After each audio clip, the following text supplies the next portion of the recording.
तर ऐकू उगवते नेतृत्व. 10 डिसेंबर 1921 दासबाबूंसोबत सरकारच्या वाटाघाटी चालू झाल्या. दासबाबू सरकारला प्रतिसाद देत नव्हते. ते स्वतंत्र आणि प्रगल्भ विचाराचे धनी होते.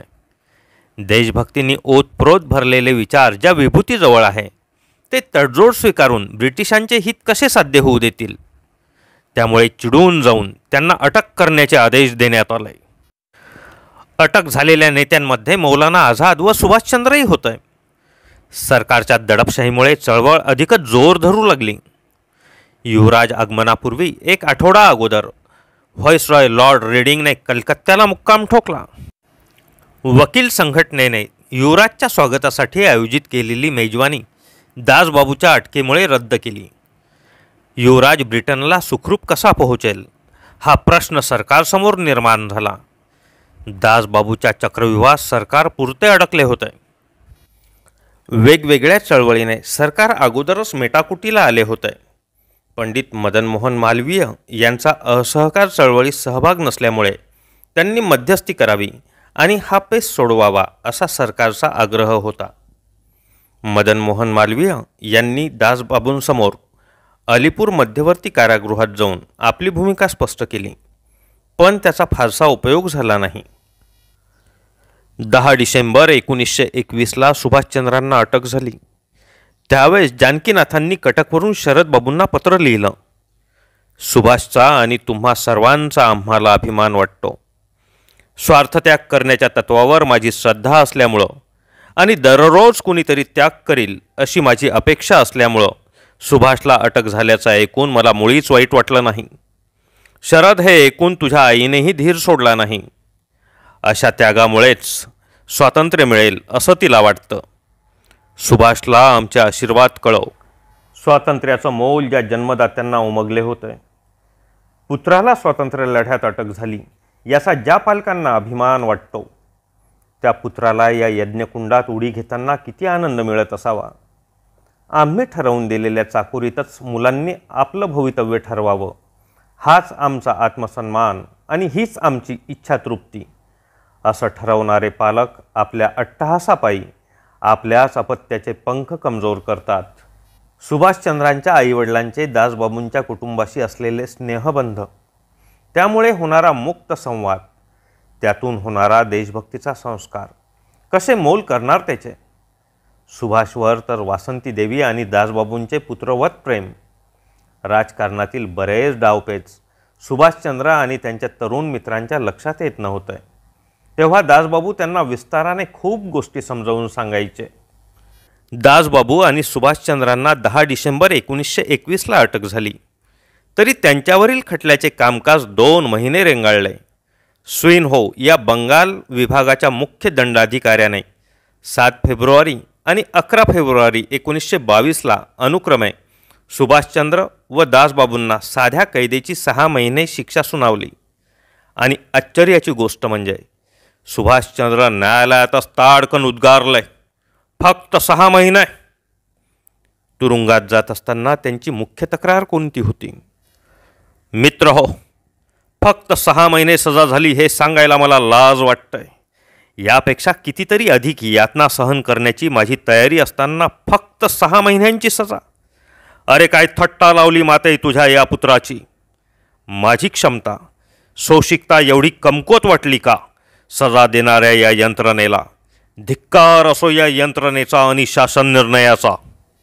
असे बरेच काही त्यांचे मन अगदी संतापून बोलत होते. कोणत्याही संकटाचा सामना करणाऱ्या युवा मनाचा संवाद असाच असावा हा संदेश आपल्या वर्तनातून सुभाषचंद्र अगदी सहजपणे सांगून जात होते. कारागृहात दासबाबू आणि हेमंत सरकार सोबतच होते. ही त्यांच्यासाठी आनंदाची भक्कम बाजू. सुभाष दासबाबूंचे औषध व पथ्यपाणी सांभाळीत, तर हेमंत दासबाबूंची सेवा करीत. गव्हर्नर कार्यकारिणीचे सदस्य सर अब्दुल रहीम एकदा कारागृहाला भेट देण्यासाठी आले. सुभाष आणि हेमंत त्यांच्या सेवेत आहेत हे दृश्य त्यांनी पाहिल्यावर त्यांची विनोदबुद्धी जागृत झाली. ते दासबाबूंना म्हणाले, तुमच्यासारखा कैदी सरकारला खूप महाग पडतो. एक ICS तुमचा आचारी, तर एक प्राध्यापक तुमचा सेवक आहे. मित्र हो, ICS परीक्षा पास झाल्यावर तुरुंगात आपल्या राजकीय गुरुची सर्व प्रकारची सेवा करण्यास स्वतःला धन्य समजणारे सुभाष म्हणजे त्याग, निस्वार्थ आणि गुरुभक्तीचे उच्चतम आदर्श उदाहरण आहे. युवा शक्तीला देशाची मानवी संपत्ती घडविण्यासाठी यापेक्षा ग्रेट आयडॉल तो कोणता? सुभाषचंद्र म्हणजे त्यागाची परिसीमा. ऑगस्ट 1922मध्ये दासबाबूंसोबतच सुभाषचंद्रांची तुरुंगातून सुटका झाली. तेव्हा उत्तर बंगाल भागात अतिवृष्टीमुळे नद्यांना प्रचंड पूर आलाय. जनजीवन मोठ्या प्रमाणात विस्कळीत झालंय.